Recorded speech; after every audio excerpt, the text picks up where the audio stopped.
Doctor கிட்ஸுக்கு gift பண்ணக்கூடாத top 5 dangerous toys என்னன்னு சொல்றீங்களா?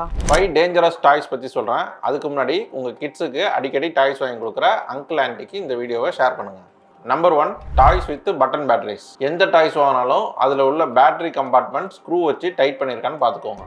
ஏன்னா பட்டன் பேட்டரிஸை தெரியாமல் பசங்க முழுங்கிடுச்சுன்னா அது ரொம்ப டேஞ்சரஸ். Number 2, water beads. சைஸில் ரொம்ப சின்னதாக இருக்க வாட்டர் பீட்ஸை கிட்ஸ் முழுங்கிட்டாங்கன்னா அது அவங்க கட்டில் போய் எக்ஸ்பேண்ட் ஆகி பிளாக் பண்ணி சர்ஜரி ஆகிறதுக்கு கூட சான்சஸ் இருக்குது. Number 3, mini magnets. கிட்ஸு 2 மேக்னெட்டை ஒன்றா ஃபாலோ பண்ணிட்டாங்கன்னா ரெண்டும் ஒட்டிக்கிட்டு இண்டஸ்ட்ரினை கம்ப்ரஸ் பண்ணுறதுக்கு ரொம்ப சான்சஸ் இருக்குது. ஸோ மேக்னெட்ஸுக்கு ஸ்ட்ரிக்ட்லி நோ சொல்லிடுங்க. Number 4, loose furry toys. பார்க்குறதுக்கு ரொம்ப சாஃப்டாக இருந்தாலும் உங்கள் பேபிக்கு அலர்ஜி ஆர் ஆஸ்மாவை உண்டு பண்ணுறது இந்த ஃபரி டாய்ஸ் தான். Number 5, burstable balloons. பலூனை ப்ளோ பண்ணுறப்ப பர்ஸ்ட் ஆகிடுச்சுன்னா சோக்கிங் வர்றதுக்கு ரிஸ்க் இருக்குது. அண்டர் 6ல் டாய் ரிலேட்டட் டெத்ஸுக்கு இது மோஸ்ட் காமன் ரீசனாக இருக்குது. நீங்கள் உங்கள் கிட்ஸுக்கு எந்த டேஞ்சரஸான டாயை தர மாட்டீங்கன்னு சொல்லி கமெண்ட் பண்ணுங்கள்.